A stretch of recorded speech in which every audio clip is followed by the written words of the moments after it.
Good day mga ka-EV! Welcome back sa ating channel Go E-Vehicle at nandito pa rin tayo sa Electric Vehicle Summit dito sa Mall of Asia. Kahapon ka-EV, pinag-usapan natin yung mga 4 wheels na EV. And now ka-EV, pag-usapan naman natin at i-explore yung mga 2 wheels at 3 wheels na EV na available dito sa Philippine Electric Vehicle Summit 2024. Tara ka-EV, samahan nyo akong i-explore ang latest pagdating sa mga e-bike, e-trike, or e-motorcycle na available dito. Let's go! Welcome to Go E-Vehicle, your go-to channel for electric vehicles, including the latest trends, update, insightful discussion, and EV reviews.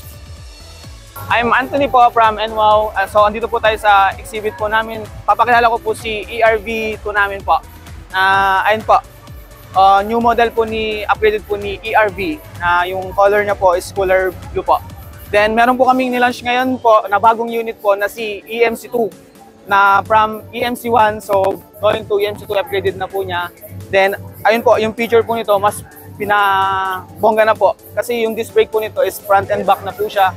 And then, yung tires po natin po, mas bigger na po yung tire niya po.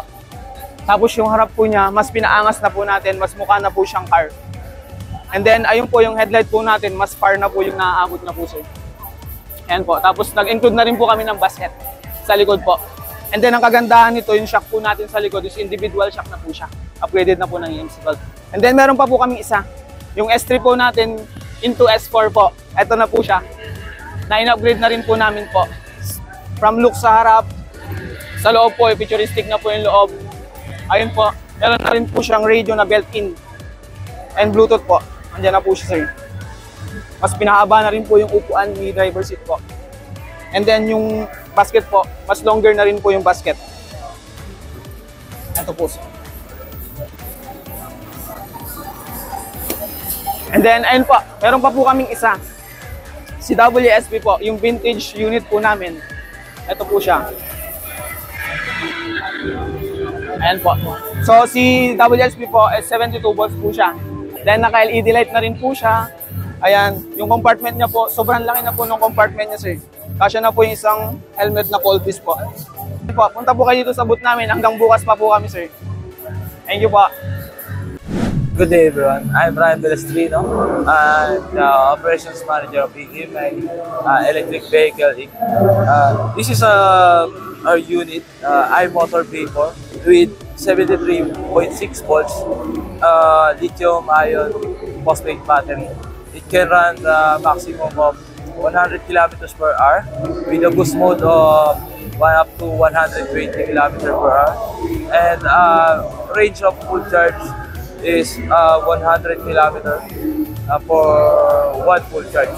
And the charging battery, you can charge the battery at 5 hours for 8 amps charger. And with optional 15 amps charger that can charge up to 3 hours. And you can visit our showroom at Bacoor, Cavite. In front of our landmark is in front of Simmer & Seal, Bacoor. Hi, good evening everyone. So I am Shane from DECC. So we do have here EJ. So this is a 10-seater passenger with 1 driver, and this one is our Vihari. So we do have a 6+1 seating capacity plus 1 driver. So short brief, our products are mostly a 3-wheeled electric vehicles. This is a pure electric battery operated, and you can visit us at our showroom at 154 West Avenue, Barangay Phil-Am, Quezon City. So good afternoon po no. So introduce lang namin sa inyo yung aming bagong EM1E, the first electric vehicle motorcycle ng Honda Philippines. So sa power ni EM1E, siya is 1.5 kilowatts. And also, sa top speed naman po ng ating unit ay 45 kilometers po yung kaya niyang takbuhin. Meron po tayong dalawang riding modes, which is yung Econ and yung Standard. So sa range niya, sa isang full charge sa Econ ay kaya niyang makarating ng 48 kilometers, while sa Standard naman is 41.3. So ang maximum horsepower nga pala nito is 1.71 kilowatts. Regarding the battery, our battery is Honda Mobile Power Pack E. May bigat na 10.2 kilograms. So, para ka lang may dala-dalang grocery. Ano? So, magaan naman po. So, ang kanyang capacity is 1.3 kilowatts naman. So, kung i-convert natin siya sa single ni Meralco, probably around 15 pesos po ang i-consume niya sa isang full charge. So, ang life cycle pala nito is 2,500 life cycle. So, kung mag-1 full charge ka per day, so tatagal yung battery mo ng almost 6.8 years. So, sulit na ibabayad mo. Regarding the SRP, ang SRP po ng ating EM1E is 155,400. Kasama na po yung ating off-board charger and yung ating pinakita ko sa inyo kanina na battery, which is this one po. Ayan. 155,400 po, kasama na po pareho. Pero pagka gusto po ni customer na bumili po ng spare, ang price po nito is 42,500 and yung charger po natin is 18,000. Okay po? May available din po kaming top box. Ayan po. Yan po is made in Japan. So yung Honda Japan po talaga yung gumawa po nito and naka-design po talaga siya para sa EM1E. So mabibili po natin yung ating EM1E sa lahat po ng flagship stores nationwide. So meron po tayo dito sa NCR, sa Davao, and sa Cebu. Nationwide po, meron po tayong mga flagship shops ng Honda. Doon po natin ito makikita. And bisita po kayo dito sa ating 12 Philippine Electric Vehicle Summit para po makita po natin ng actual yung ating unit. Thank you! Hello, my name is Alex. I'm a representative of Buddha Garage. So I will tell you about this bike. This bike, we call it Scramble. We call it Scramble because it's actually a mix of parts that Buddha Garage and Shelly had put together. And as you can see, it's a scrambler bike, so called Scramble. So it has an electric hub, and it has a battery where the engine should be. So this one is my personal bike. I call it Lola. It's actually made from bamboo. So if you think it's just wrapped, no, it's all bamboo here, all bamboo here. Cut in half, it's all bamboo. No book. This bike is already 6 years old. I call this Lola because I named it after my grandmother when she passed away. So this is a labor of love. Good morning, everybody. My name is Miko Yamsuan. I'm the Sales and Market Development Director dito sa Ilaya. Well, we have our unit right here, right now on exhibit. This is EGB 5000. This is the newest unit that we have. It is at 589,000 pesos, including all in po yun, including the battery. We have a warehouse that you can see all these things here at Antipolo at 134 Sumulong Avenue, Sumulong Highway, Barangay Mayamot in Antipolo City. Hope to see you.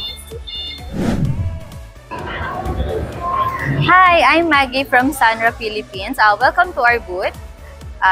This one is our Robo S. You can see the specs here. And this one is Miko Super. And here we have the Hawk. And for next year, we will launch the Miko Max and the Ronic here.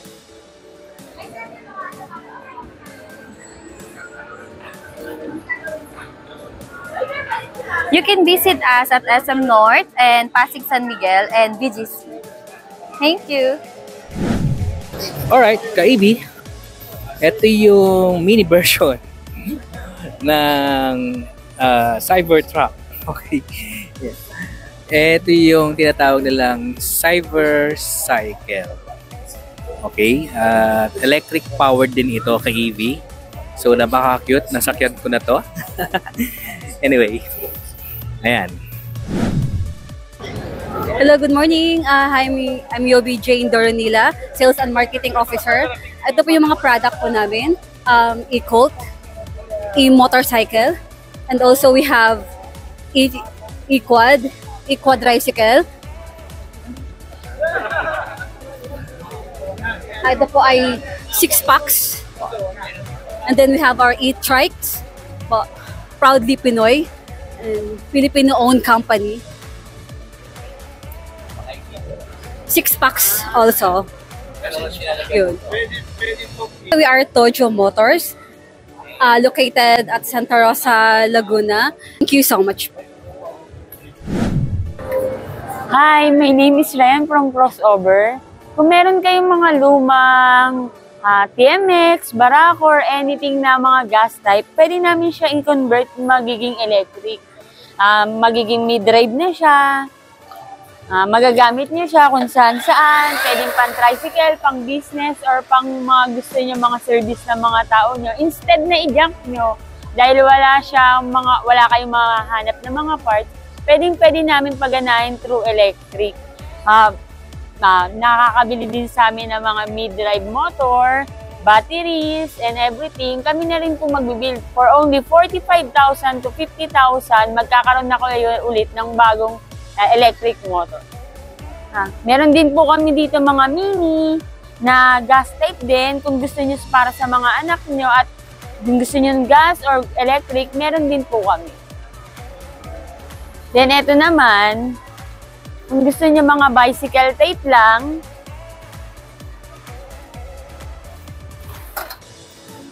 at makakaano kayo sa daan, makakapunta kayo sa bike lane, makakapunta kayo sa mga malalayong lugar, detachable yung battery, pwede din po ito for only 35,000 lang, pwede nyo nang magamit sa mga pang-araw-araw nyo. Then, kung sakaling gusto niyo ng spare na battery, pwede din po kayo mag-dual. Pwedeng 4 hours lang, pwede niyo nang ma-charge at around 50 km, pwede niyo na po siyang magamit. Kung dodoblihin niyo yung battery niyo, pwede kayo maka-range ng 100 km. Additional 10,000 lang, mga kilometer na kayo. Then, ito, yung mga lumang motor, pwede namin siyang gawing electric.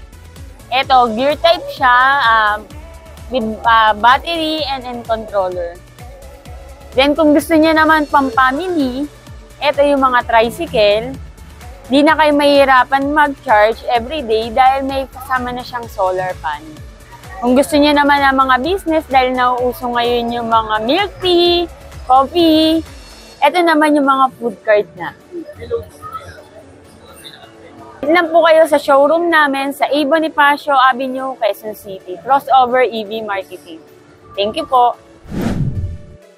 Right. Ito pala yung kalaro ni Dory, yung day 1 pet na robot na pet na ating pinakilala sa inyo. So, Boston Dynamics. So, bye-bye. Yung display ng Meralco na electric scooter nila, na all-electric scooter, I think malakas to. Mahaba ang range kasi mataba yung body niya. Mataba. Then, okay, ito pala yun, kaya pala medyo familiar. Sa B-Moto Super Soco pala to. So, guys, ayan. Ayan ang electric scooter na pinopromote ni Meralco. Alright. It's a long day of day 2 ng ating pag-iikot dito sa Philippine Electric Vehicle Summit 2024 at nakita nyo naman ka-EV yung mga electric vehicles na 2 wheels and 3 wheels. Okay?